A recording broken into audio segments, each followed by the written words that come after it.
at, because these are the things that complicated the process along the way. The first one was that, as most people would be aware, the New South Wales government was facing a significant hole in its budget. I think the estimate was something like $5 billion over 4 years. And so they were setting about in this process to go to all of the government departments and say you've got to cut back expenditure. And in DPI's case, that their contribution to the savings was $30 million, which translated to about 300 jobs, and they had to be shed by June 2013. And unfortunately for Local Land Services, that announcement was made almost the same time as Local Land Services. So it took no time at all, and I can see Julian at the back, he was busily writing stuff for the land, but it took no time at all for people to say Local Land Services isn't really about all this other good stuff, it's about cutting jobs. And so we were put on the back foot quite early because we were really mixed up in an argument about job shedding and cutting back in extension services when we really needed to be on the front foot and arguing the benefits and the vision of what LFS was all about. So that was the first one. We then got into another somewhat of a morass over funding. And what Local Land Services was about was something that hadn't been done too often before, and that was getting a body together that was funded partly by private sector, farmer levies, and partly by government contributions, which traditionally went through the NRM area through CMAs. And it didn't take long again for people to be saying, well, what LLS is really about is government setting up a thing to collect farmer levies, and then they'll cut back their funding for NRM, and us poor farmers will finish up having to pay increased biosecurity levies to fund NRM. So that little argument got quite a lot of currency as well, and it was another sort of negative perception of what LLSs were really about. And those suspicions about government motives, once planted, they take a long time to go away, and the government unfortunately could have headed all this off very quickly by coming out and saying we wouldn't reduce the funding, but it was all held up till the state government budget was brought down. When that was brought down, they actually increased their funding to what's called Catchment Action in New South Wales, so a lot of the concern about cutting back expenditure and transferring cost to farmers disappeared.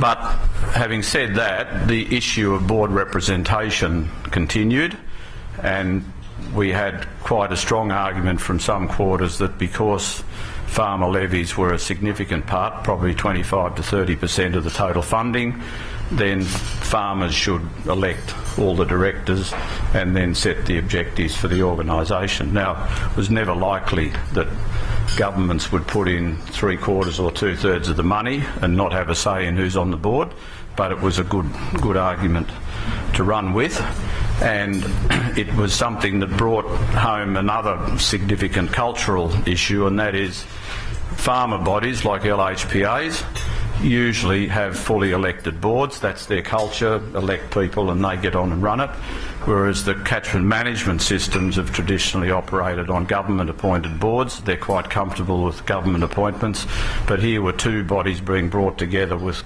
quite different cultures about how boards are set up and how they should be run. And the issue of the balance on these boards between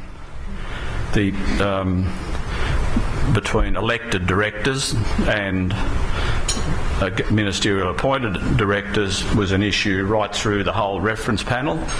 Certain members came along and said this is how it's got to be, others said that's how it should be. Nobody ever changed their position from November until we made our final recommendations, which were a split recommendation, and that argument carried right through to the parliamentary process about what the composition of these boards should be, and it was only finally resolved when an amendment to the bill was put into Parliament and got knocked back. So this issue about relative, or the way to put people on boards, is probably been the toughest issue about this whole amalgamation.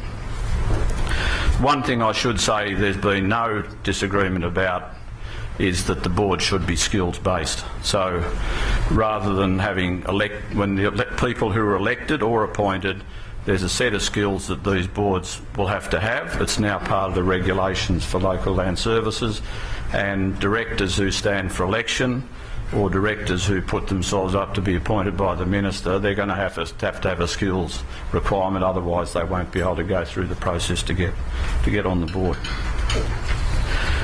And the other issue that was a significant one right through the design process was the boundaries. And I should say it's another sort of cultural issue that comes with these organisations. Catchment management authorities, as the name suggests, their boundaries are set around major catchments.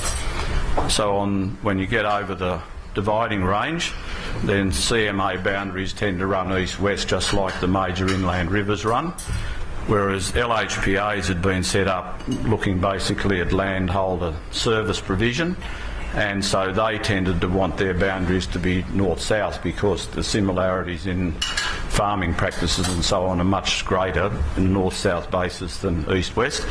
So that was an underlying issue right through the whole process of designing the boundaries. And finally, the announcement when this was made, when the decision was made to set up local land services, a lot was made of the public consultation process, give everyone a chance to have input, and that turned out to be a huge undertaking. We had 22 public meetings around New South Wales where people could come along and make input. We had, I think they were attended by about 1,500 people.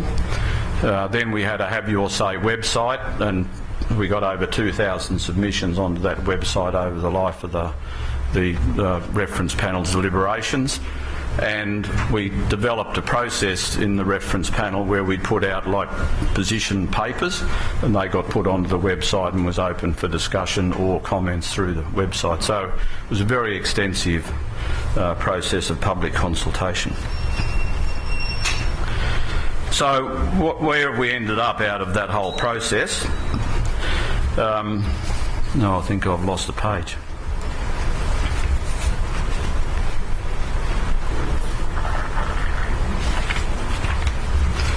Oh, well, I'll have to go by myself. The first point where we've ended up is the governance system that's for these bodies. So, well, first of all, I should say the legislation went into the House in the end of May, and it got moved through the lower house very quickly up to the upper house, and then the amendments started to be floated around.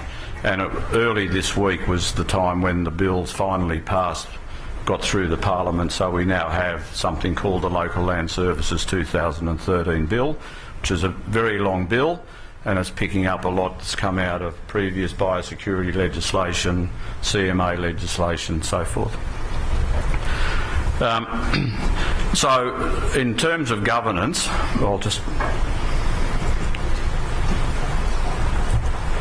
Right. So I'll just go back quickly on these local land services, what they do. So this is a quadrant diagram that sets out pictorially what they're about. On the top left-hand quadrant is agricultural advice, so that's the extension activities that have been transferred from DPI. Bottom left-hand quadrant is basically what's coming through the Catchment Management Authority system on NRM. And then on the right-hand quadrants of what's coming through the LHPA system, routine plant and animal biosecurity, and then the emergency management services where the LHPA people, and in future it'll be the local land service staff, get pulled up by DPI to help manage emergencies. And right at the centre of this is the underlying philosophy, which is it's all about supplying the right sort of services to customers. So on the governance model that's now enshrined in the legislation, there'll be 11 of these local land service organisations that cover the whole of New South Wales. I've got a map coming.